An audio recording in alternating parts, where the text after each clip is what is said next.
কেনেকৈ কৃষ্ণৰ নামৰ দ্বাৰা হৰি নাম হুতাখন পাপ সুখান বন খনেকতে দহি কৰে চন ভগৱন্তৰ নাম জুইৰ লগত তুলনা কৰিছে যে শুকান বনত জুই লাগিলে যেনেকৈ তৎক্ষণাৎ পুৰি নাশ হৈ যায় আইগৰাকী মুখৰ কৃষ্ণ শব্দটোৱে সেই সময়লৈকে হোৱা পঞ্চশুনা পাপ নাইকিয়া কৰি দিয়ে সেইকাৰণে আইসকলৰ ওপৰতে আমাৰ এখন ঘৰৰ উন্নতি নিৰ্ভৰ কৰিছে ঋকবেদত কৈছে ন গৃহম ইতি আহু গৃহিণী গৃহম উচ্চতে তয় আহি সহিতা সৰ্বান পুৰুষায়াম সমষ্ণুতে যিখন ঘৰৰ আইসকলে পুৱা গধূলি নিৰ্দিষ্ট সময়ত ঘৰ দুৱাৰ সাৰি মুচি গুৰুগীপ পৰিষ্কাৰ কৰি ধূপ ধূনা জ্বলাই উপাসনা কৰিব তেওঁ নিজেতো উদ্ধাৰ হ'বই সেইখন ঘৰৰ সকলোৰে চতুৰ্বৰ্গ সাধন কৰিব আৰু যিসকলৰ আইসকলে পুৱা গধূলি ধূপ ধূনা জ্বলোৱা সময়ত গ্ৰাম্য কথা পাতিব পৰচৰ্চা কৰিব টিভি চাই থাকিব মোবাইল টিভি থাকিব সেইখন ঘৰৰ পৰিৱেশ কি হ'ব মহাভাৰতৰ বন পৰ্বত কৈছে জৈশ ভাৰ্যা গৃহে নাস্তি সাধিসা পুণ্য চাৰিটা অৰণ্যং তেন গন্তব্যং যথা অৰণ্যং তথা গৃহম সেইখন ঘৰ গুচি বাঁহতল হ'ব মনত ৰাখিব আইসকলে ইচ্ছা কৰিলে ঘৰ গুচি বৈকুণ্ঠ কৰিব পাৰে আৰু ঘৰ গুচি মানে বাঁহতল কৰিব পাৰে আমাৰ গুৰুজনৰ দিনত আমাৰ অসমৰ এগৰাকী মহিয়সী নাৰীয়ে এই তথ্য দাঙি ধৰিছিল কি বুলি কৈছিল গুৰুজনৰ ওচৰত গৈ গুৰুদেৱ মোৰ সতীত্ব গুণৰ অন্যতম বৈশিষ্ট্য হ'ল অপ্ৰাতসে উঠিয়া কৰো গৃহ কৰ্মগণ অবাহিৰে ভিতৰে কৰো গুময় হিংসন গুৰুদেৱ মোৰ সতীত্ব গুণৰ অন্যতম বৈশিষ্ট্য মই ৰাতিপুৱা সোনকালে উঠি ঘৰ দুৱাৰ সাৰি মুচি পৰিষ্কাৰ কৰি গুৰুগিৰি মচি কাচি ধূপ ধূনা জ্বলাই ঈশ্বৰ উপাসনা কৰি ঘৰখন প্ৰদূষণমুক্ত কৰি আৰু পুৱাৰ সৌৰ শক্তি ৰাখি মই সৃজনী শক্তি অটুট কৰি ৰাখোঁ অৰ্থাৎ যিসকল দম্পতীয়ে পুৱাৰ সৌৰ শক্তি আহৰণ কৰিব তেওঁলোকে সতি সন্তান জন্ম দিবৰ কাৰণে সৃজন কৰাৰ প্ৰয়োজন নাই নৰ্মেল দিব পাৰিব যাৰ কাৰণে বিশ্ববিখ্যাত বৈজ্ঞানিক আইনষ্টাইনে কৈছে science without religion is blind religion without science is লেম যিটো বিজ্ঞানত ধৰ্ম নাই এইটো অন্ধ যিটো ধৰ্মত বিজ্ঞান নাই খুৰা শংকৰদেৱে বিজ্ঞানসন্মত ধৰ্ম দি থৈ গৈছিল ৰাধিকাৰ মুখত সেই তথ্য পাই গুৰুজনে কৈছে বৰ সুন্দৰ হৈছে যোৱা পানী আনা তিনিটা গাঁঠিৰ এপল পানী এপল মাটি আনি টেম্বুৱনী জানত পেলাই দিয়াৰ লগে লগে বুৱতী নদী বন্ধ হৈ গ'ল আৰু সেই জানটো আজিও শান্তিজান হিচাপে পৰিচিত হৈ ৰ'ল বানপানী কবলৰ পৰা সমাজ উদ্ধাৰ হ'ল এগৰাকী সতী নাৰীৰ সতীত্ব গুণে যদি বুৱতী নদী বন্ধ কৰিব পাৰে আমাৰ ঘৰখন আমাৰ পৰিয়াল আমাৰ সমাজ আমাৰ পৰিৱেশটো নোৱাৰিব কিয় এই কথা আমাক জানিব লাগিব সেইকাৰণে কৃষ্ণই অৰ্জুনক আইসকলৰ গাত 7টা ভাল গুণ থাকিব লাগে বুলি কৈছে দেই মনত ৰাখিব আজি ইয়াত উপস্থিত থকা সকলৰ যদি 7টা আছে ভাগ্যৱতী নাৰী তেওঁ নিজেতো উদ্ধাৰ হ'বই পৰিয়ালকো উদ্ধাৰ কৰিব কি 7টা গুণ থাকিব লাগে কীৰ্তি চিৰি বা কৈশ নাৰী নাং ধীতি মেধা ক্ষমা স্মৃতি এই 7টা গুণ মনত ৰাখিব আইসকলে এই 7টা গুণ যাৰ গাত থাকিব তেওঁ পৰিয়াল পৰিচালনা কৰা সমাজ পৰিচালনা কৰা ঘৰ পৰিচালনা কৰাত কোনো বিজুতি আহিব নোৱাৰে শৃংখলাবদ্ধভাৱে কৰি থাকিব সেইখন ঘৰ আনন্দৰ ঘৰ বৈকুণ্ঠৰ সুখৰ অধিকাৰী আলয় হৈ যাব এতিয়া প্ৰথম গুণটো কি বুলি কৈছে কীৰ্তি আইসকলৰ কীৰ্তি গুণ প্ৰথম অগ্ৰাধিকাৰ দিছে কীৰ্তি মানে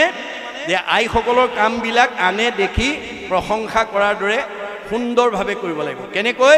নিট এণ্ড ক্লিন ডিচিপ্লিন ৰাতিপুৱা শুই উঠাৰ পৰা গধূলা খোৱালৈকে কোনটোৰ পিছত কোনটো কাম কৰি গ'লে ঘৰখনৰ কামবোৰ শৃংখলাবদ্ধ হ'ব সেই গুণটো আইসকলে জানিব লাগিব আৰু কামবিলাক পৰিপাটিকৈ কৰিব লাগিব আনে দেখি ভাল পোৱা হ'ব লাগিব আমাৰ কিছুমান আই আছে ঘৰটোকে সাৰিব নাজানে ওপৰে ওপৰে সাৰি আনে তলৰ পালেঙৰ কাগজ পত্ৰ তাতে পৰি থাকে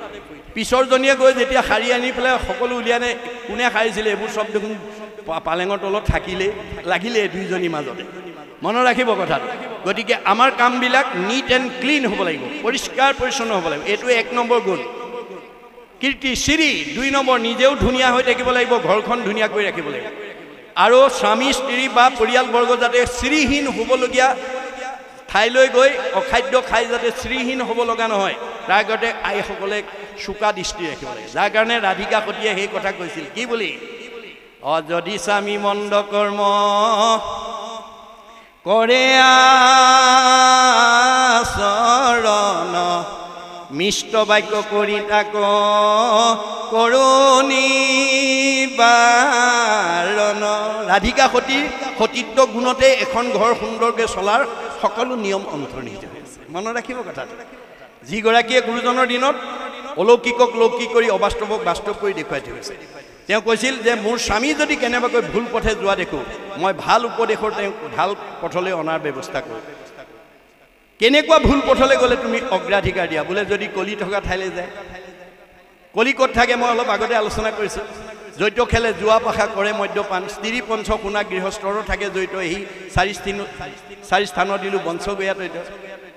জোৱা পাশা খেলা ঠাই মদ ভাং খোৱা ঠাইত পৰস্ত্ৰী আসক্ত হিংসা ধৰ্ম এইবিলাকলৈ যদি মোৰ স্বামী যায় মই তেওঁক তাৰ পৰা ঘূৰাই অনাৰ কাৰণে বৰ সাৱলীলভাৱে বুজাই মই তেওঁক পৰিৱৰ্তন আনো তুমি এই কথাত কিয় অগ্ৰাধিকাৰ দিয়া বোলে বিবাহ সম্বন্ধে পুৰুষৰ অৰ্ধাংগিনী স্বামী বুলি ধৰ্ম কৰ্ম পাই অৰ্ধখিনি মোৰ স্বামীয়ে যদি কিবা ভুল কৰে তাৰ আধা পাপ মই ভুগিব লাগিব যদি কোনোবা ভাল পুণ্য কাম কৰে ময়ো আধা তাৰ পৰা পাব লাগে যাৰ কাৰণে আমাৰ বাস্তৱত মাষ্টৰে বিয়া কৰা মানুহগৰাকীক মানুহে কি বুলি কয় মাষ্টৰণী বুলি কয় আচলতে তেওঁ মাষ্টৰণী হয় জানো নহয় মাষ্টৰে বিয়া কৰাৰ কাৰণে মাষ্টৰণী ডাক্তৰে বিয়া কৰিলে ডাক্তৰণী তেওঁ আচলতে ডাক্তৰণী হয় জানো নহয় কিন্তু আধা উপাধিটো পাই যায় গতিকে ভাল বেয়া কামৰ আধাটো ইজনে সিজনে বহন কৰিব লাগে সেইকাৰণে ৰাধিকা সতীয়ে কৈছে মোৰ স্বামীয়ে যাতে ভুল কাম কৰি তাৰ পাপৰ অংশীদাৰ হ'ব লগা নহয় তাৰ কাৰণে তেওঁক মই ভাল পথলৈ অনা কেনেকুৱা ভুল পথত গ'লে অগ্ৰাধিকাৰ দিয়া যদি কলি থকা ঠাইলৈ বোলে মদ খোৱাত কিয় বাধা দিয়া মাদ্যতি যত তত মধ্যম মদ খালে নিচা লাগে বুদ্ধি লুম্পতি যত দ্ৰব্যম মদকাৰী তদচ্ছতে মদ খালে মানে সৎবুদ্ধি বিনাশ হয় অসৎ বুদ্ধি ফালে গতি কৰে মোৰ স্বামীয়ে যাতে নিচাযুক্ত বস্তু খায় যাতে তেওঁ সৎ বুদ্ধিৰ পৰা অসৎ বুদ্ধিলৈ গৈ যাতে বিপথে যাব লগা নহয় আপোনালোকে তাৰ প্ৰতি চকু ৰাখিব লাগিব আপোনালোকৰ ল'ৰা ছোৱালীবিলাকে যাতে মদ ভাং ড্ৰাগছ আদি মানে নিচাযুক্ত বস্তু যাতে খাব লগা নহয় তাৰ প্ৰতি চোকা দৃষ্টি ৰাখিব প্ৰধানকৈ আইসকলে মনত ৰাখিব কথা গতিকে আপোনালোকে এইবিলাকৰ পৰা যেতিয়ালৈকে ল'ৰা ছোৱালী বা সমাজখনক নিকা কৰিব নোৱাৰিব সেইখন সমাজত কেতিয়াও শান্তি প্ৰতিষ্ঠা নহ'ব ঈৰ্ষা হিংসা কুৰ্চুট কপটৰ পৰা মুক্ত হ'ব নোৱাৰিব এই তথ্য আমাক ভাগৱতে দি আছে এতিয়া শেষৰটো হ'ল কি যে আপোনাৰ শয়ন সদাচাৰ আজি আমাৰ সমাজত বহুত মানুহ শুবও নাজানে উঠিবও নাজানে এতিয়া গৰম দিনত ফেন চলি আছে কোমল বিচনা পাৰি থৈছে আঁঠুৱা তৰি থৈছে পেট ভৰাই খাইছে প্ৰটিনযুক্ত আহাৰ খাই জপংকে পৰি বিচনাত শুই দিছে সেইটো অভ্যাস আছে যদি এৰিব দেই আমি কেনেকৈ বিচনাত শুব লাগে মাধৱদেৱে আমাক শিক্ষা দিছে কি বুলি দুঃস্বপ্ন নাশন ইটো মাধৱ নাম দুষ্ট গ্ৰহ ভয় বিনাশন পৰম সম্পদৰ ৰূপ জানি মাধৱৰ নাম সৰ্বদাই কৰিও কীৰ্তন আমি মহাপুৰুষ মাধৱদেৱৰ 1000 এফাকি ঘোষা যিখন মানে পৃথিৱীৰ ভিতৰত শ্ৰেষ্ঠ গ্ৰন্থ বুলি কৈছে পৃথিৱীত ধৰ্মশাস্ত্ৰ আছে যত সবাহাৰে সাৰ আছে ঘোষাৰ মধ্যত 1000 এফাকি ঘোষাৰ তত্ত্ব যদি আপুনি জীৱন্ত অৱস্থাত আহৰণ কৰিব পাৰে পৃথিৱীত এনেকুৱা দ্বিতীয় ব্যক্তি নোলাব যি আপোনাক যুক্তি তৰ্কত পৰাভূত কৰিব পাৰে ইমান মাহাত্ম্য শাস্ত্ৰ গতিকে তাৰ এটা হ'লেও ঘোষা নোগোৱাকৈ আমি শুব নালাগে কেতিয়াবা আপোনাৰ এনেকুৱা হয় পাৰিবাৰিক জীৱন দাম্পত্য জীৱন যুগ্ম জীৱন সাংসাৰিক জীৱন সামাজিক জীৱনৰ কিছুমান মানে প্ৰভাৱে এনেকৈ প্ৰতিক্ৰিয়া কৰে যে বিচনাত পৰি থাকি বহুত সময়লৈকে টোপনি নাহে ছাতিপুতি কৰি থাকে তেনেকুৱা দুৰ্দিন যদি আপোনালোকৰ জীৱনলৈ নামি আহে আমি কি কৰিব লাগিব যিমান ঘোষা মুখস্থ আছে এটাৰ পিছত এটাকৈ গাই যাওক কীৰ্তন যিমান মুখস্থ আছে বৰগীত যিমান মুখস্থ আছে দিহানাম যিমান আছে ঈশ্বৰৰ নাম এটাৰ পিছত এটাকৈ গাই যাওক অতি কম সময়ৰ ভিতৰত সাউণ্ড স্লিপ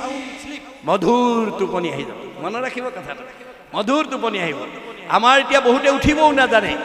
সাৰ পালে চকু মোহাৰি কামৰ ধান্দাত জপংকে নামি আহে সেইটো অভ্যাস আছে যদি এৰিব দেই আমি কেনেকৈ উঠি আহিব লাগে ভাগৱতৰ নিয়ম মানি দিছে ভগৱন্ত আমাৰ প্ৰত্যেকৰ দেহত 3টা গুণ বিশিষ্ট মানে গুণত আমাৰ অৱস্থান কৰি আছে কেনেকৈ আছে ব্ৰহ্ম পৰমাত্মা ভগৱন্ত একে তত্ত্ব একৰ এহে 3 নাম লক্ষণ ভেদত 3টা গুণ নাম লৈ আছে ব্ৰহ্মৰূপে আমাক চৈতন্য কৰি ৰাখিছে আপুনি দুৰ্ঘূৰ টোপনি গ'লেও আপুনি জীয়াই থাকে এজন টোপনি যোৱা মানুহে ক'ব পাৰে নেকি মই জীয়াই আছোঁ নে মৰিলোঁ নোৱাৰে তৎসত্ত্বেও আপোনাক জীয়াই ৰাখে কোনে ব্ৰহ্ম শক্তিয়ে সাৰ পোৱাৰ লগে লগে চকুৰে দেখে কাণেৰে শুনে মুখেৰে খাই হাতেৰে কৰে ভৰিৰে যায় আপোনাৰ ইন্দ্ৰিয়বিলাকক সচেতন কৰি দিয়ে কোনে পৰমাত্মাই আৰু সৃষ্টি স্থিতি প্ৰলয়ৰ গৰাকী ভগৱন্তই যথাকৰ্ম তথা ফল দিবৰ কাৰণে অৱস্থান কৰি আছে সেইকাৰণে অৰ্জুনক কৈছে সখা তোমাক কামৰহে অধিকাৰ দিছোঁ কৰ্মানি অধিকাৰ অস্তি মা ফল কদাচন তোমাক কামৰ অধিকাৰ দিছোঁ মোৰ পৰা ফল নিবিচাৰিবা অৰ্জুনেতো প্ৰতিবাদ কৰিছে যদি ফলেই বিচাৰিব নালাগে তোমাক আৰাধনা কৰাৰ মোৰ প্ৰয়োজনে বা কি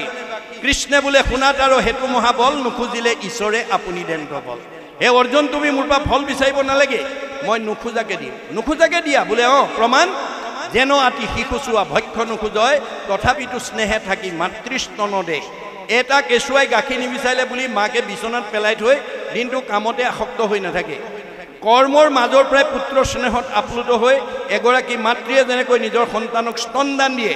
ময়ো ভকতৰ যথা কৰ্ম তথা ফল দিমেই মাত্ৰ তুমি কৰ্ম নিৰ্বাচন কৰিবলৈ শিকিবা বোলে কৰ্ম কি বেদে যাক বিহি আছে তাকে বোলে কৰ্ম বেদবিহিত কৰ্ম কৰিবা বেদে কি বিহিছে বোলে ঈশ্বৰৰ অৰ্থে যিটো কৰে তাকে বোলে কৰ্ম আজি সেৱকীয়ে এইটো ঈশ্বৰৰ অৰ্থে কৰিছে তেখেতৰ ল'ৰাৰ জন্মদিনত ইমান মানুহক মাতি আনি ভাগৱত শুনাই দিলে আজি আপোনালোকে যিসকল ইয়ালৈকে আহিলে অক্ষয় পুণ্য হৈ গ'ল